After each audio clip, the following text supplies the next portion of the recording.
ദൈവമേ, സ്തോത്രം സ്തോത്രം. മഹാപരിശുദ്ധനുമായ സ്വർഗ്ഗ നല്ല പിതാവേ, നല്ലതും വിലയേറിയുമായ പ്രഭാതത്തിനായി നന്ദി അറിഞ്ഞത്തോടെ സ്തുതിക്കുന്ന കർത്താവ്, നിങ്ങൾ പ്രാർത്ഥിക്കുമ്പോൾ യാചിക്കുന്നതൊക്കെ ലഭിച്ചു എന്ന് വിശ്വസിക്കുന്നു കർത്താവെ. സ്തോത്രയോജനത്തിനായി നന്ദി പറയുന്നു. ദൈവമേ, സ്തോത്രം. സംശയം കൂടാതെ വിശ്വാസത്തോടെ കർത്താവെ, ഹാലലിയ, പ്രാർത്ഥിക്കാനുള്ള കൃപയ്ക്കായി നിന്നോട് അപേക്ഷിക്കുന്ന കർത്താവെ. ദൈവത്തിൽ വിശ്വാസമുള്ളവരായിരിക്കുമെന്ന വചനം ഞങ്ങളെ വീണ്ടും ഓർപ്പിക്കുന്നു.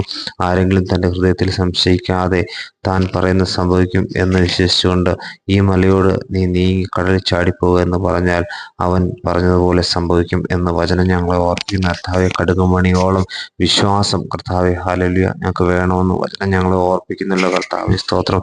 നിറഞ്ഞു കവിയുന്ന കർത്താവെ, സ്തോത്രം, ഹല്ലേലൂയ. ഒട്ടും ദൈവമേ അസംശയമില്ലാതെ, അതായത് സംശയിക്കാതെ ദൈവമേ ഉള്ള പ്രാർത്ഥന, വിശ്വാസം അടിയങ്ങളുടെ ജീവിതത്തിൽ നൽകുമാറാണമേ എന്ന് പ്രാർത്ഥിക്കുന്ന കർത്താവെ. നിങ്ങൾ പ്രാർത്ഥിക്കാൻ നിൽക്കുമ്പോൾ കർത്താവെ, സർവ്വസ്വനായ പിതാവ് നിങ്ങളുടെ പിഴകളെ ക്ഷമിക്കേണ്ടതിന് നിങ്ങൾക്ക് ആരോടെങ്കിലും വല്ലതുണ്ടെങ്കിൽ അവന് ക്ഷമിക്കുമെന്ന് വചനം ഞങ്ങൾ ഓർപ്പിക്കുന്ന കർത്താവെ. എല്ലാവരോടും ക്ഷമിച്ചുകൊണ്ട് കർത്താവ് വിശ്വാസത്തോടെ പ്രാർത്ഥിച്ചാൽ കർത്താവെ, അടിയങ്ങൾ ആഗ്രഹിക്കുന്ന യാചിക്കുന്നതുമായിട്ടുള്ള കാര്യങ്ങൾക്ക് ഇനി ഉത്തരം നൽകുമെന്ന വചനം ഞങ്ങൾ ഓർപ്പിക്കുന്ന കർത്താവേ. ഈ ദിവസം കർത്താവെ, അതിനായി ഞങ്ങൾ ഒരുക്കുമാറാണമേ. സംശയം കൂടാതെ ഹല്ലേലൂയ പ്രാർത്ഥിപ്പാനുള്ള കൃപ അടിയങ്ങൾക്ക് നൽകുമാറാണമേ എന്ന് പ്രാർത്ഥിക്കുന്ന കർത്താവെ. യാചിപ്പിൻ എന്നാൽ നിങ്ങൾക്ക് ലഭിക്കും, അന്വേഷിപ്പിൻ എന്നാൽ നിങ്ങൾ കണ്ടെത്തുന്ന വചനം ഞങ്ങൾ ഓർപ്പിക്കുന്ന കർത്താവെ.